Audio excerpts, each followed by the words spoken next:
بسم اللہ الرحمن الرحیم والصلاة والسلام علی رسول الکریم وعلی آلہ وصحبہ اجمعین ومن تبعهم بإحسان إلی یوم الدین، اما بعد۔ آیت نمبر 18 سے آیت نمبر 30 تک جہاں رکوع ختم ہو رہا ہے۔ اعوذ باللہ من الشیطان الرجیم۔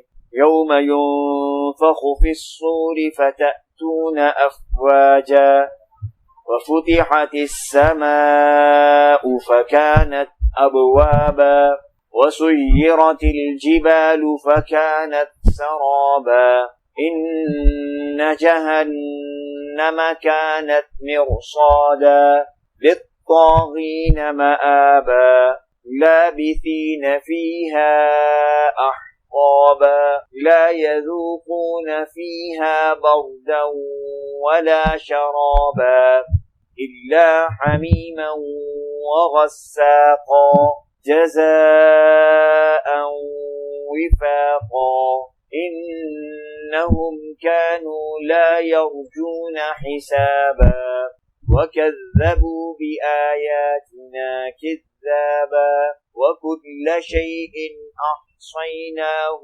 كتابا فذوقوا فلن نزيدكم إلا عذابا۔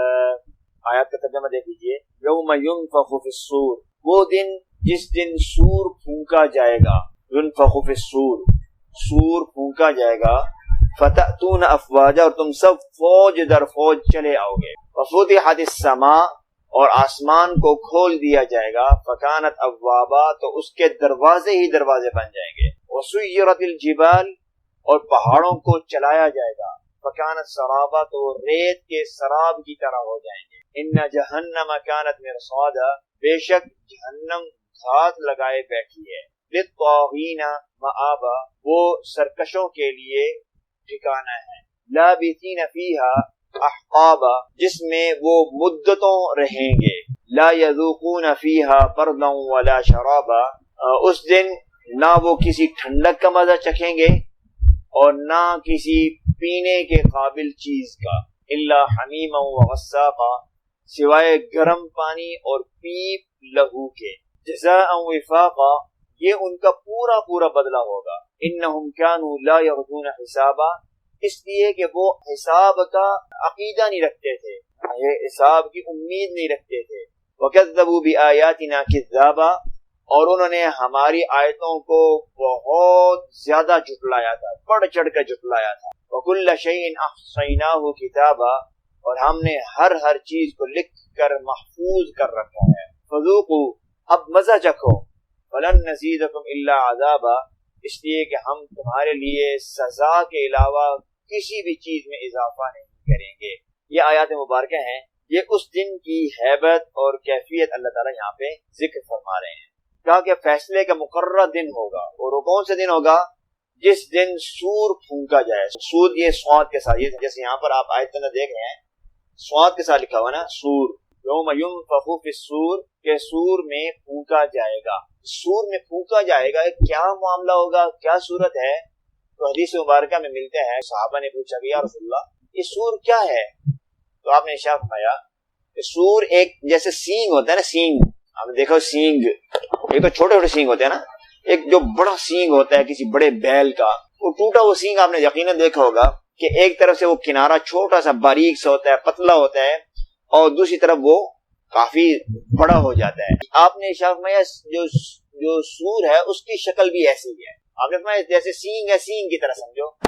اور آپ نے فرمایا جس کا ایک کنارہ باریک اور دوسرا کنارہ خوب پھیلا ہوا ہوتا ہے۔ اسرافیل علیہ السلام وہ سور کے جو باریک سائیڈ ہوگی نا، باریک، اس کے کنارے میں پھونک ماریں گے اور وہ کھلے دہانے کی طرف سے پھیلے گی۔ قرآن کریم کی تعلیمات کے مطابق یہ بات ملتی ہے کہ سور 2 دفعہ پھونکا جائے گا۔ ایک دفعہ سور پھونکا جائے گا اور اس کی ایسی شدید سخت قسم کی آواز ہوگی جس کی وجہ سے جتنے بھی جاندار ہوں گے سب کے سب مر جائیں گے، اور یہ سارا نظام جو ہمیں نظر آ رہا ہے سب کا سب فنا ہو جائے گا، ملیا میٹ، درہم برہم ہو جائے گا۔ اور پھر اس کے بعد دوسری دفعہ پھر سور پھونکا جائے گا، دوسری دفعہ سور پھونکا جائے گا تو سارے کے سارے مردے دوبارہ زندہ ہو جائیں گے، اور پھر ان کا حساب کتاب کیا جائے گا، اور اس کی تفصیلات بھی احادیث وغیرہ میں آتی ہے۔ ایک اور حدیث مبارکہ میں آتا ہے کہ آپ علیہ السلام نے ارشاد فرمایا کہ پہلا جو سور پھونکا جائے گا اور اس کے بعد جو دوسرا سور پھونکا جائے گا، دونوں کے درمیان 40 کی مسافت ہوگی۔ جب حضرت ابو ہریرہ رضی اللہ عنہ نے یہ حدیث بیان کی تو انہوں نے پوچھا کہ 40 سال؟ تو حضرت ابو ہریرہ رضی اللہ عنہ نے کہا کہ میں اس بارے میں کچھ نہیں کہہ سکتا۔ صحابہ نے پھر پوچھا کہ 40 دن؟ لیکن نہیں، میں اس بارے میں کچھ نہیں کہہ سکتا۔ بس اتنی بات ہے کہ دو سور کے درمیان میں یا 40 دن کی مسافت ہوگی یا 40 سال کی مسافت ہوگی۔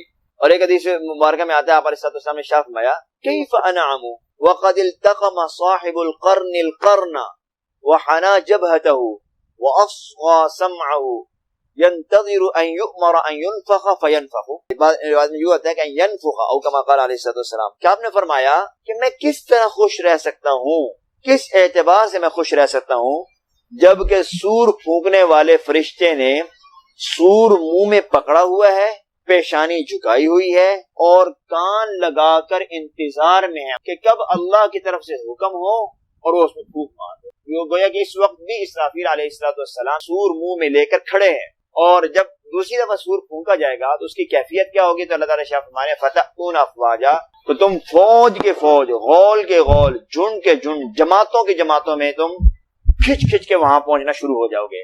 حتیٰ کہ کیسے ہوگا کہ جس طرف سے وہ آواز آ رہی ہوگی سور کی تم اس طرف چلنے لگ جاؤ گے، اور لوگ اس طرف ایسے دوڑ لگانا شروع کر دیں گے جیسا کہ تیر نشانے پر جا کے لگتے ہیں۔ جیسے کوئی تیر پھینک دے نا، تیر تو تیر جیسے بالکل سیدھا جاتا ہے جو ہمارا ہدف ہوتا ہے، لوگ ہوں گے وہ ایسے ہی سور پھونکے جانے کے بعد ایسے بھاگے چلے جائیں گے اس آواز کی طرف۔ اور سور پھونکنے پر کیا ہوگا؟ یہ مختلف روحیں اپنے جسموں کے ساتھ بالکل دوبارہ جیسے دنیا کے اندر منسلک تھیں، ملی ہوئی تھیں، ایسی دوبارہ مل جائیں گی۔ جو انہوں نے دنیا میں نیکی یا بدی کی ہوگی وہ بھی ان کے ساتھ ہی ہوگی۔ دوسری جگہ اللہ تعالیٰ شاہ فرما رہے ہیں قرآن کریم میں کہ ہم یوزعون، لوگوں کو تقسیم کر دیا جائے گا، الگ الگ کر دیا جائے گا، یعنی کافر الگ ہو جائیں گے، مومن الگ ہو جائیں گے، اور فرما بردار الگ ہو جائیں گے، نافرمان الگ ہو جائیں گے، قاتل الگ ہو جائیں گے، چور الگ ہو جائیں گے، ظالم الگ ہو جائیں گے، جھوٹے الگ ہو جائیں گے۔ یہ سب کے سب الگ الگ ٹولے بن جائیں گے۔ برے عقیدے والے الگ ہو جائیں گے، صبر کرنے والے الگ ہو جائیں گے، شکر کرنے والے الگ ہو جائیں گے۔ ہر ایک اپنے اپنے گروہ کے اندر خود بخود چلا جائے گا۔ بعض روایات میں ملتا ہے بعض لوگوں کی شکلیں بندروں کی طرح ہوں گی، بعض لوگوں کی شکلیں خنزیر کی طرح ہوں گی، بعض لوگوں کے ہاتھ اور پاؤں ٹوٹے ہوئے ہوں گے، بعض لوگوں کی زبانیں لٹکی ہوئی ہوں گی۔ گویا جس نے جیسے جیسے جرم کیے ہوں گے، جیسے جیسے کسی پر ظلم کیے ہوں گے، کسی کا ہاتھ کاٹا ہوگا ناجائز تو اس کا کٹے گا، کسی کا پاؤں کاٹا ہوگا ناجائز اس کا کٹے گا۔ پھر فرمایا کہ وَفُتِحَتِ السَّمَاءُ، اور آسمانوں کو اس دن کھول دیا جائے گا۔ کیسے کھولا جائے گا؟ جیسے ایک دیوار میں شگاف پڑ جاتا ہے نا، کوئی دیوار درمیان سے اس کی کچھ اینٹیں گر جاتی ہیں تو ایک خلا ہمیں نظر آتا ہے، ایسی آسمانوں کے اندر بھی خلا ہو جائے گا۔ اور فکانت ابوابا، اور اللہ تعالیٰ اس کی جو کیفیت یوں بیان فرما رہے ہیں کہ جیسے دروازے بن جائیں گے آسمان کے اندر، بے شمار دروازے بن جائیں گے، ایک دو دروازے نہیں، بے شمار دروازے، حتیٰ کہ جیسے کوئی کھڑکی ہوتی ہے، کھڑکی سے آدمی ایک طرف سے دوسری طرف کا نظارہ کر لیتا ہے، ایسے ہی نیچے سے آسمان، سارے آسمان اور حتیٰ کہ عرش الہی تک نظر آئے گا۔ یعنی آج جو ہمیں آسمان کی اوپر کی جو چیزیں نظر نہیں آ رہی ہیں، کل کو یہ ہمیں باقاعدہ چیزیں نظر آئیں گی، یعنی قیامت والے دن ہر شخص کو یہ چیزیں نظر آئیں گی۔ پھر آگے فرمایا وَسُيِّرَتِ الْجِبَالِ، اور پہاڑوں کو چلایا جائے گا، اور فَكَانَ السَّرَابَ، وہ سراب کی طرح بن جائیں گے۔ سراب کیسے کہتے ہیں؟ سراب کے بارے میں آپ کو علم تو ہے کہ سراب کیسے کہتے ہیں۔ آسان لفظوں میں یہ ہے کہ چمکتی ہوئی ریت، یہ سراب کا آسان معنی ہے۔ لیکن اصل سراب ہے کیا چیز؟ سراب حقیقت میں ایک دھوکے کا نام ہے۔ صحرا کے اندر ایک آدمی جاتا ہے اور صحرا میں اس کو دور نظر آتا ہے کہ پانی ہے، وہ آدمی کو پیاس کی شدت بھی، یقیناً صحرا کے اندر پیاس زیادہ لگتی ہے، تو وہ اس شدت کی وجہ سے خوش ہوگا اور اس چمک کی طرف چل پڑے گا۔ وہ پانی کا تالاب مجھے نظر آ رہا ہے، جب وہاں پہنچے گا تو وہ پانی کا تالاب نہیں ہوگا بلکہ وہ ریت چمک رہی ہوگی، اور اس ریت کی چمک سے یہ پریشان ہو گیا تھا، یہ سمجھ رہا تھا کہ یہ پانی ہے۔ کبھی آپ گرمیوں کے اندر تپتی ہوئی دوپہر کے وقت آپ موٹر وے پہ سفر کریں تو آپ کو وہاں پر بھی یہ مشاہدہ ہوگا، موٹر وے پہ چلتے جائیں اور آپ کو دور لگے گا کہ موٹر وے کے اوپر تو پانی ہے، آپ کو لگے گا روڈ کے اوپر پانی ہے، حالانکہ وہ پانی نہیں ہوتا ہے، وہ ریت کی چمک ہوتی ہے جس کو انسان پانی سمجھ بیٹھتا ہے، تو اس چیز کا نام ہے سراب۔ تو اللہ تعالیٰ شاہ فرما رہے ہیں کہ پہاڑ بھی ایسے چمک رہے ہوں گے، بلکہ دوسری جگہ اللہ تعالیٰ شاہ فرما رہے ہیں کالعہن المنفوش، جیسے رنگین چنی ہوئی اون ہوتی ہے نا، اس کی طرح پہاڑ ہو جائیں گے۔ کیوں رنگین کا حکم فرمایا؟ اس لیے کہ آپ دیکھتے ہیں کہ بعض پہاڑ سرخ ہوتے ہیں، بعض سیاہ ہوتے ہیں، بعض مٹیالے ہوتے ہیں، مختلف ہوتے ہیں نا، تو ان کے کلرز ہوتے ہیں۔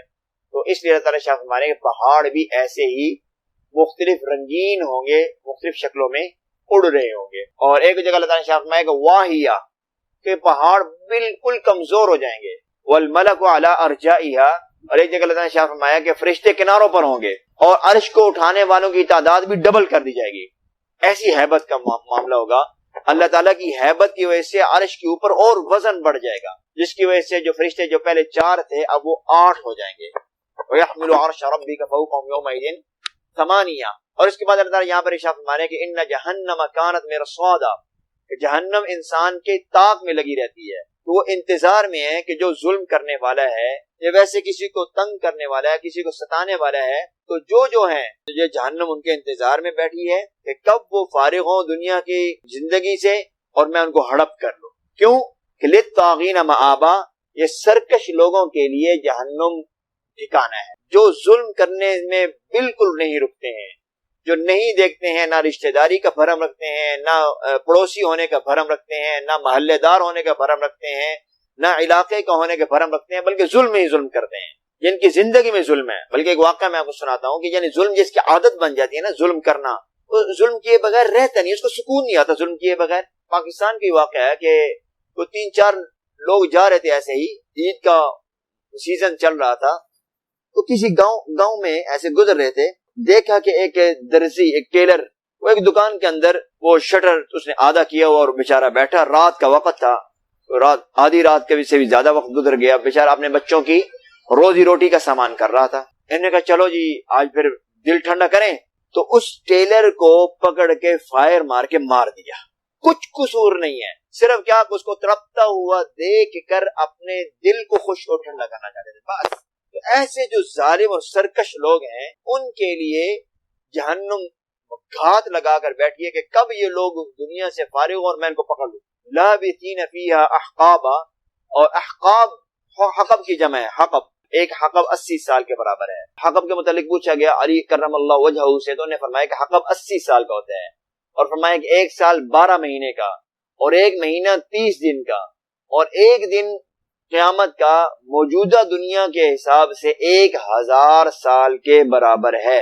ذرا پھر اب حساب لگائیں کہ ایک حقب کتنا بنتا ہے، 1000 سال کے برابر ہے۔ تو اس لحاظ سے اگر ہم کیلکولیٹ کریں تو قیامت کا ایک حقب اس دنیا کے اعتبار سے 2,86,00,000 سال کا ہوگا۔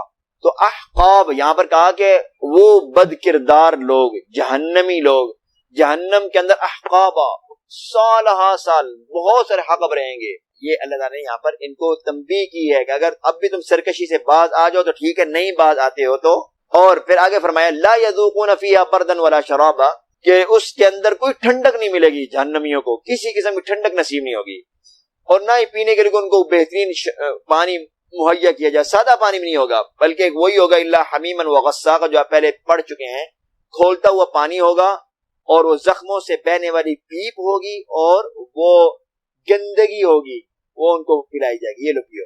اور حدیث مبارکہ میں آتا ہے کہ دوزخ کی اس پیپ کا ایک ڈول اگر بھر کے دنیا میں ڈال دیا جائے تو اللہ کی قسم اس کی بدبو سے کوئی ایک چیز بھی کھانے کے قابل نہ رہے۔ یہ سزائیں جو آپ دیکھ رہے ہیں یہ ظلم و زیادتی کی بات نہیں ہے، بلکہ جو وہ دنیا کے اندر حرکتیں کر کے آئے ہیں یہ ان کا پورا بدلہ دیا جا رہا ہے، جزاءً پورا بدلہ دیا جائے، وفاقاً پورا۔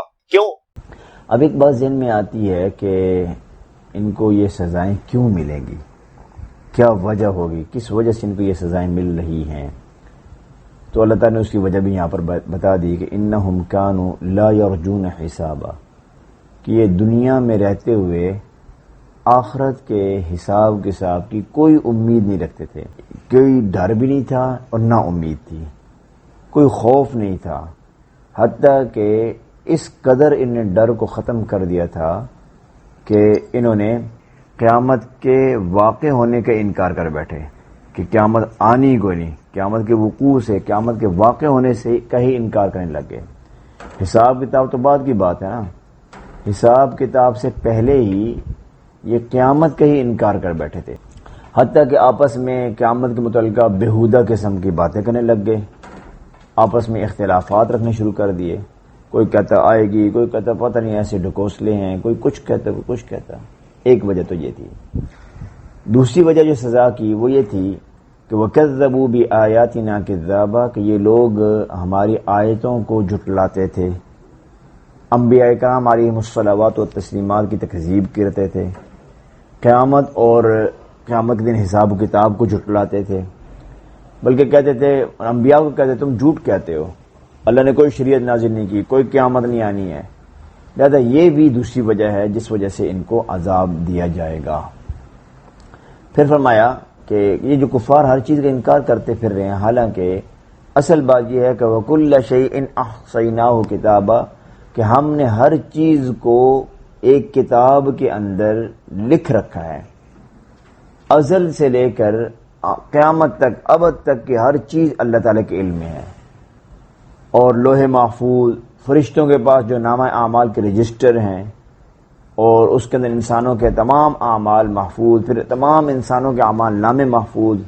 ایک جگہ اللہ تعالیٰ قرآن کریم میں ارشاد فرما رہے ہیں کہ جس دن انسان اپنے سامنے اپنا اعمال نامہ کھلا ہوا پائے گا تو اپنے اعمال نامے کو دیکھ کر بڑے تعجب سے کہے گا ما لهذا الكتاب لا يغادر صغيرة ولا كبيرة الا احصاها، یہ عجیب بات ہے، یہ عجیب کا کتاب ہے، یہ کہاں سے یہ کتاب آ گئی کہ اس میں ہر چھوٹی بڑی چیز موجود لکھی ہوئی ہے۔ انسان وہ اعمال نامہ دیکھ کر حیران رہ جائے گا۔ اللہ تعالیٰ نے قرآن کریم میں یہ نقشہ کھینچا ہے کہ انسان حیران رہ جائے گا کہ اس نے اپنی زندگی میں جو بھی نیکی کی ہے یا جو بھی برائی کی ہے سب وہاں لکھی ہوئی ہے۔ اور پھر ایسے لوگوں کے لیے اللہ تعالیٰ کی طرف سے حکم اور آرڈر آ جائے گا، ایسے لوگوں کے لیے حکم ہوگا کہ فذوقوا فلن نزیدکم الا عذابا، اب اس عذاب کا مزہ چکھو، ہم نہیں زیادہ کریں گے تمہارے لیے مگر عذاب۔ یہ تمہاری کمائی کا نتیجہ ہے، جس کو اللہ تعالیٰ قرآن کریم میں ارشاد فرما رہے ہیں نا کذالک بما قدمت یداک، یہ تمہارے ہاتھوں کا آگے بھیجا ہوا ہے۔ اور دوسری جگہ اللہ تعالیٰ ارشاد فرما رہے ہیں کہ وَأَنَّ اللَّهَ لَيْسَ بِظَلَّامٍ لِّلْعَبِيدِ، اللہ تعالیٰ اپنے بندوں کے ساتھ ظلم نہیں کرتا، نہ زیادتی کرتا ہے، بلکہ ذُقْ اِنَّكَ أَنْتَ الْعَزِيزُ الْكَرِيمُ، لہذا اس عذاب کا مزہ وہ چکھو۔ دنیا میں بڑا عزت دار بن کے پھر رہا تھا نا، دنیا میں بڑا غالب بن کے پھر رہا تھا، تو یہاں ظاہر ہے کہ یہ حکم کفار و مشرکین کے لیے ہوگا جو ایمان کی دولت سے محروم رہے اور بڑے بڑے گناہوں کے مرتکب ہوئے اور اللہ تعالیٰ کی آیات کو جھٹلایا۔ ورنہ اہل ایمان جو گناہوں میں مبتلا ہوئے اور بغیر توبہ کے مر گئے، وہ تو ان کے بارے میں تو ہے کہ وہ اپنے گناہوں کی سزا بھگتنے کے بعد دوزخ سے ضرور نکالے جائیں گے، اور ایمان کی بدولت اللہ کی رحمت سے جنت میں ضرور داخل ہوں گے۔ اللہ تعالیٰ ہمیں تمام وہ اعمال کرنے کے توفیق عطا فرمائے جو جنت میں لے جانے والے ہیں۔